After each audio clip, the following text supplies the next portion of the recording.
Hello YouTube, this is Charlie426 and today we have the review of the P-Bandai exclusive or P-Bandai exclusive Master Grade Stark Jegan.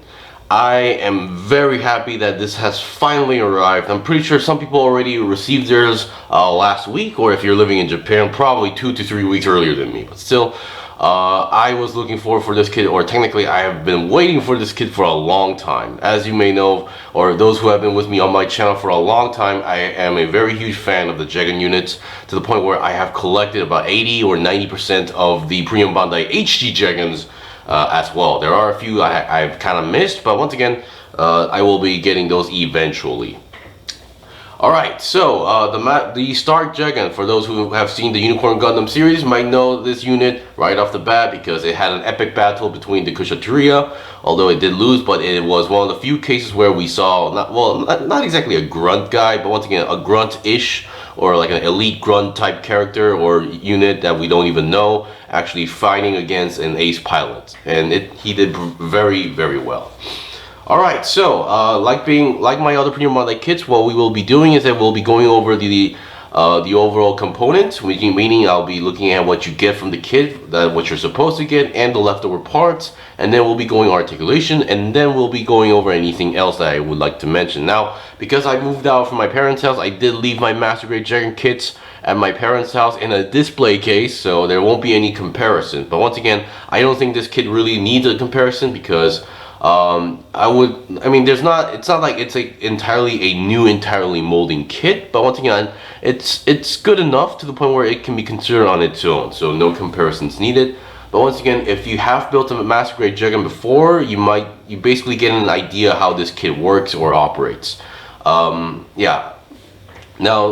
I'll get into that later, but still, let's see what we get. So first of all, what you get, of course, is obviously the Master Grade Stark Jegan itself. Absolutely loving the overall bulk, all the armor and everything that is slapped onto the kit as well. So hand-wise, I'm currently the hand uses the one fist and then multiple finger type thing. So I am using the fist types at the moment.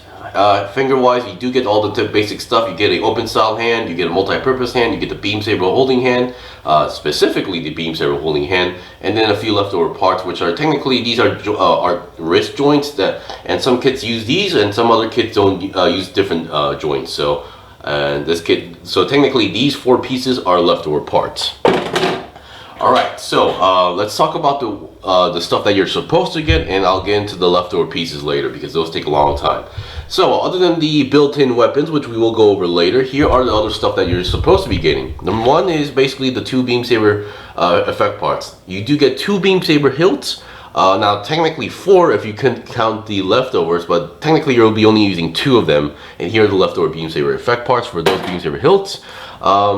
Actually, I should move these here as well. You get a beam rifle / beam gun, which is used by most grunts, like Gym 3s, Jegans as well. The only odd part is that now you can see that here is a clear piece on the beam rifle. It's blue, but they do give you a sticker to cover that up, and the sticker is technically yellow. And these are the plastic stickers, meaning that these are not like the paper style flexible stickers. These are more of the stiff type stickers that are like kind of semi-plastic going on here. So yeah, I didn't apply that here, so just wanted to mention that as well.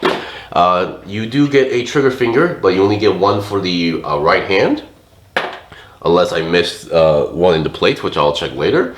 And then here we get the Hyper Bazooka. Absolutely loving the overall design here. It's basically, a larger scale of the one that we saw in the HUC version, although it has more part separations. Now, it's just even though it has a lot of part separation, it's not too like visible because they're all the same colors. But once again, this actually takes multiple parts, believe it or not. So that's that.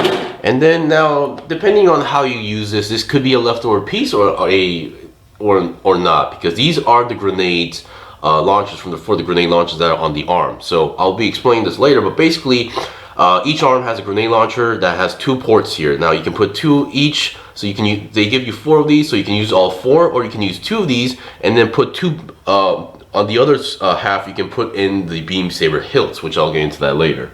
So yeah, as you can see, I only use 2 of these, so that I have 2 leftovers. Sticker wise, now one thing here is the plastic stickers I talked about. Now there is a choice where you have to make whether you want to use the yellow one or red one, but no big deal. I use the yellow ones just to, you know, to match up all the colors. There is a sticker. There's only one sticker here. Now that is technically for the Hyper Bazooka. If I remember correctly, we have to wrap, I think it's either the front or back section here with that sticker. And I am not a big fan of wrapping around stickers. So yeah, I didn't use those. And then now we have a wire, because it's being a premium Bandai kit, we get wire slides. Once again, not the biggest fan of wire slides, but once again, good to know that I do have these, and I can use these later for other, you know, purposes. And because most of the time I usually use the numbers and the symbols as well. So, and I barely use any of these like warning labels as well. All right. Now, finally, let's go to the part that will be pretty much eating a lot of time in this video. Let's talk about the leftover pieces. Now, first of all, here are some leftover pieces that I cut off and built, and then I do have ones that are on the plates. So let me go over with the ones that are on the plate. So number one, we have this red plate, J1. Apparently it has, I believe this is a cockpit piece. I believe this might be a chin. It's either a chin piece or basically something for the head.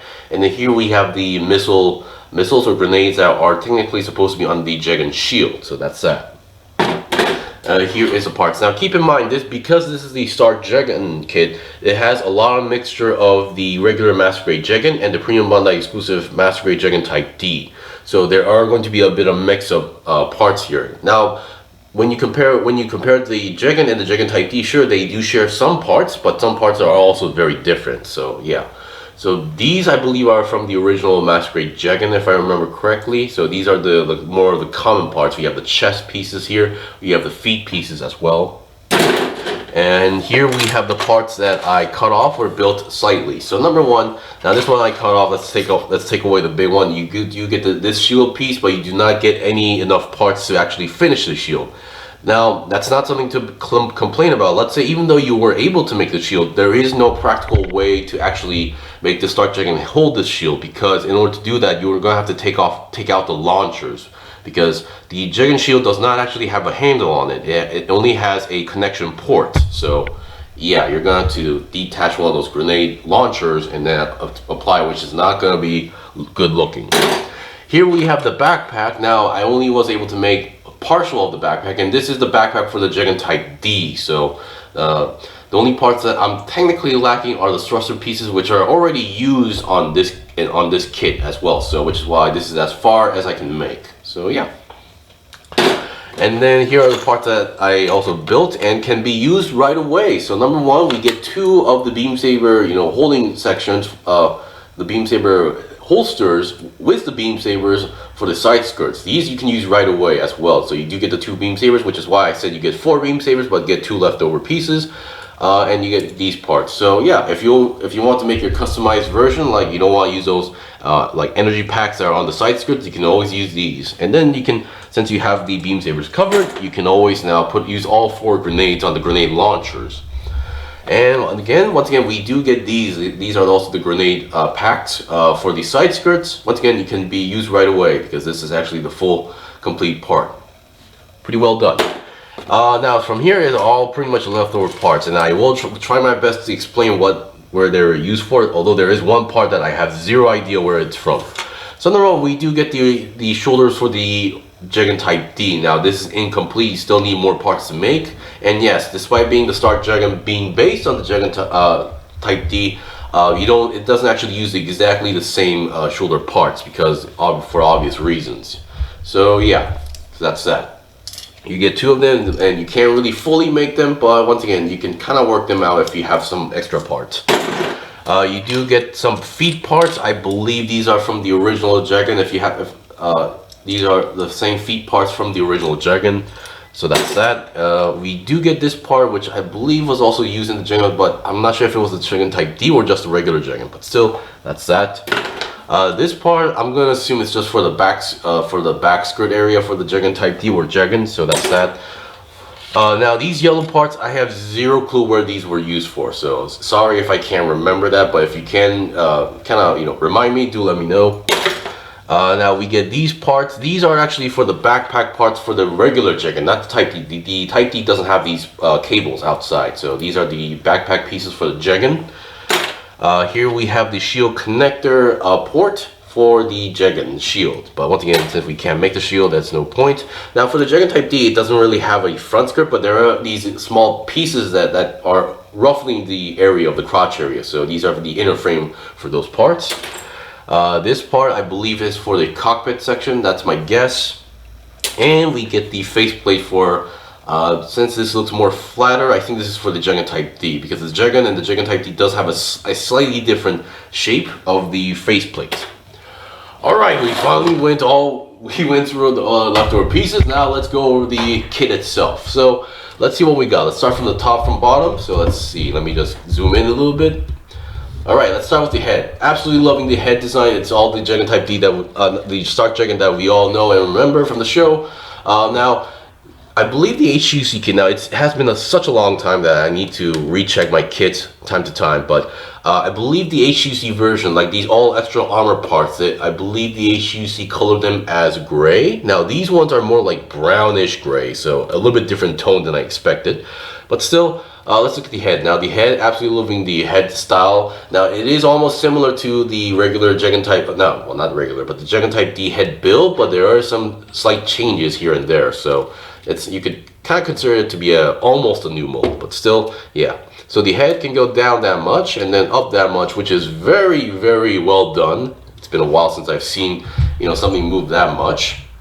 And then going 360, I would say if you force it, it is possible, but I don't think there's a reason to do that, because technically you can rotate because it is on a ball joint as well. So, and I think that might have popped out the head. All right, now for the shoulders. Now with the missile launchers, it's gonna look a little bit clunky. And here are those yellow stickers I was talking about. These are the sensors or aiming systems. So those you have to use either yellow or red. So your choice as well. So remember this, the shoulder armor itself. The shoulder armor is not connected to the arm. These are the armor and the shoulder armor and the arm are separate pieces. So what you do is that you you insert the shoulder armor first, and then you connect the arm. So when you're moving or rotating the arm, make sure you're rotating both the pieces, because you don't want to move just the arm. So once again, with everything being a little bit clunky, despite that, you should be able to rotate it around. But once again, you're going to need to navigate a few parts, and you have to make sure you're moving all the parts correctly as well. But once again, I believe that was the case for the Jegan, but in this case, once again, you do need to pull out a little bit and then move it together, like that. But once again, it's not exactly ideal, so that's that. And I think I might have messed up a yellow piece inside there, but I'll fix that later. So the shoulder can move side to side like that because of the shoulder armor. But once again, you think if this is a little bit too clunky, you can always take it off like in the show. So you can see there are these ports here. So depending on left or right section, you have to choose which hole to connect. And looking at the launcher itself, I do love overall the details and part separations they did with the red and then the inside gray parts and the outside parts as well. They did pretty well. And then once again, like in the show, you can also separate these parts. I believe they say if you don't want to use these, you have to separate up to these parts, and then can reveal the regular shoulder for the Stark Jegan. So you can see there's not exactly a hole there, but there are these ports. So once again, without the missile launcher or these giant launchers, it's much more easier to navigate all around. So yeah, other than the 360 of the entire arm, going to the side or going outwards to the side is much possible. More than 90 degrees is possible. Very well done. And then you do get a nice forward and backward movement going on the arms. So that is very, very nice. And then bend wise, because if you've built a Jegan, you should know sorry about that. Yeah, you should have a very nice bend going on here as well. And then, oops, yeah, sorry for that. Yeah, I'm not the biggest fan of the hands of recent master grades, but oh well. And then 360 on the arm itself is possible. And here are the grenade launchers I was talking about. So you have a choice here. You can actually open these up, and these are the ones that I mentioned about. These are the grenades, so you have each of those. You can technically pull them out if you want to do so, but yeah, it's because I'm in camera, it's not going to be easy, but yeah, you are able to pull them out. And then these parts actually here do have a little bit of sliding system, so if you're having trouble opening them up, you can always utilize those sliding systems as well. And then on the other side here is obviously if I can open this, is the beam sabers. Once again, you can take them out if you want to do so. So yeah, it's really up to your preference or choice what you want to do. So I just wanted to show you guys that both options are possible. So, which is why I did that. And I believe these beam sabers should be almost the same as the one that we just saw as the leftover pieces, but might be slightly in different size, which I will show you guys in the demonstration later. All right, now let's get the backpack for a while. So the backpack, once again, they did a pretty good job on the backpack now, because you know the backpack is much bigger, larger, longer in every way compared to the regular Jegans as well. So let's talk about the moving parts first. Now there are 3 parts that moves around the backpack. This top section up and down, and then this section here up and down. So on each side, so that's that. And yeah, I believe the connection point here is a bit interesting, but still I don't think that really affects the movement of this part as well. You can see these yellow parts here, those are all part separation. So what they do is that they make you put a yellow piece inside and then cover up with the gray piece.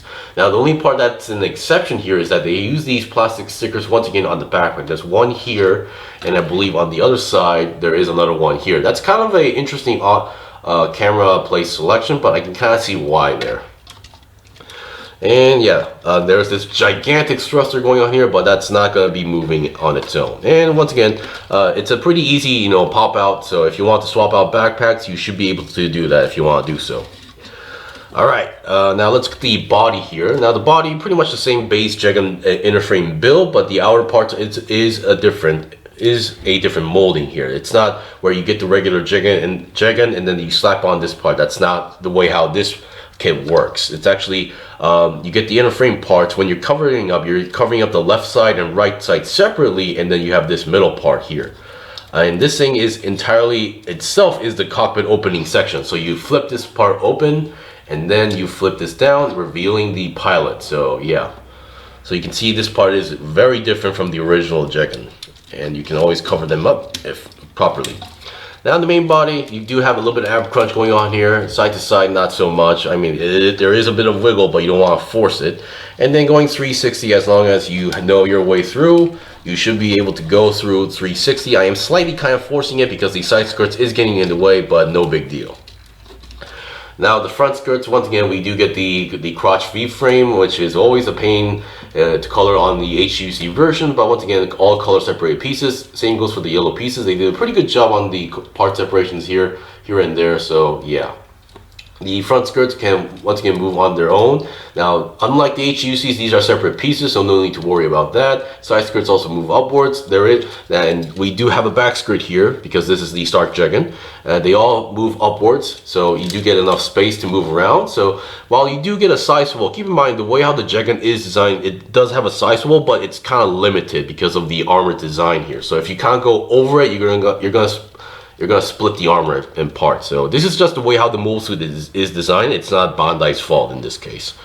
And then once again, being the master, we do get the system where you can kind of position the leg position. So if you want to do so, and then going to the side 90 degrees is, I wouldn't say fully 90 degrees is, you know, possible. And there goes the thruster. God damn it.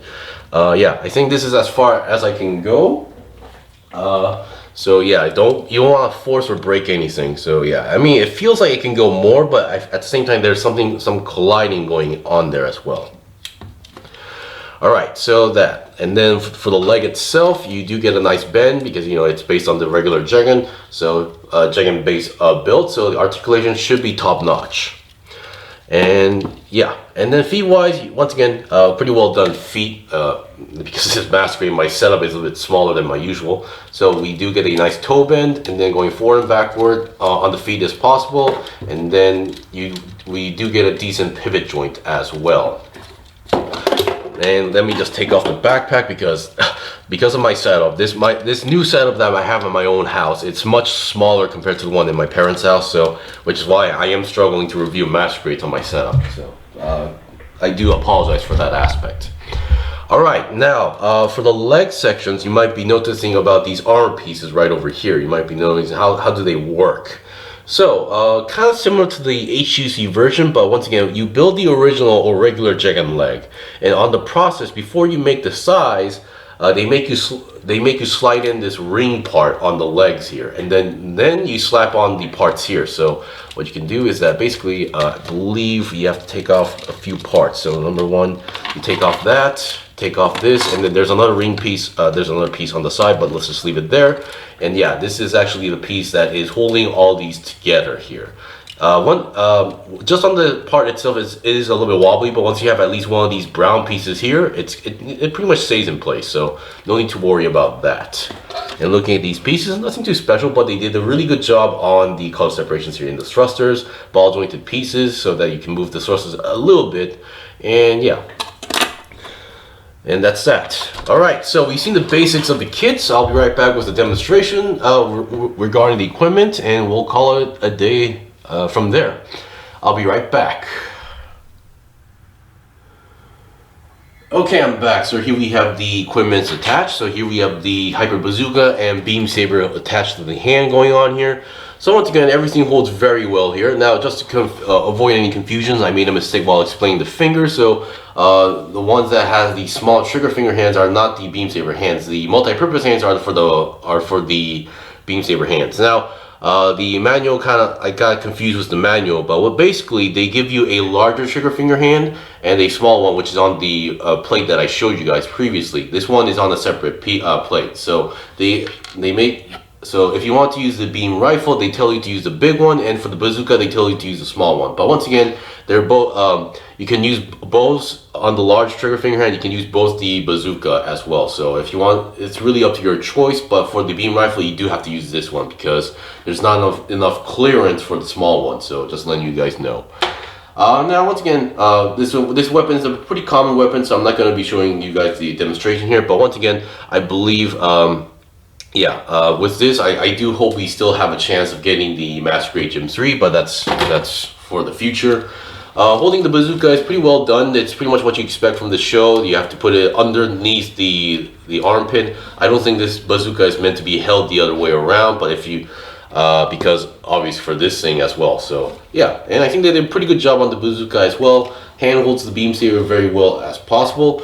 And once again, the leftover beam sabers are also compatible, but not only on the hands, but you can actually slide these into the grenade launcher as well. So if you're, I don't know, I'm not sure why you would need 4 beam sabers on the Mobster that only has 2 arms, but if you want to go 4 beam sabers, you can technically do that. And once again, there's nothing else I think I didn't mention about, and that is pretty much it for the review. So once again, this was the review of the P-Bandai exclusive Master Grade Start Jegan. Now, a lot of people have been waiting for this kit, and we finally got it. I am personally very satisfied with the kit. Overall, the quality, the build, and I barely have any issues on its own. So yeah, at this point, I'm satisfied as well.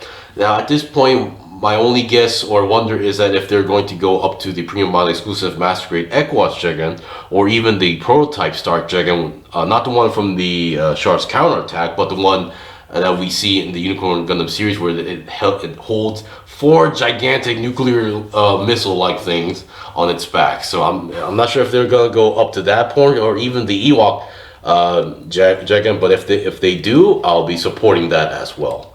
Anyway, thanks for watching the review. If you guys got any questions or requests, leave a comment below. I still have more stuff to buy and build and make reviews on, so please stay tuned. Until then, see you guys next time.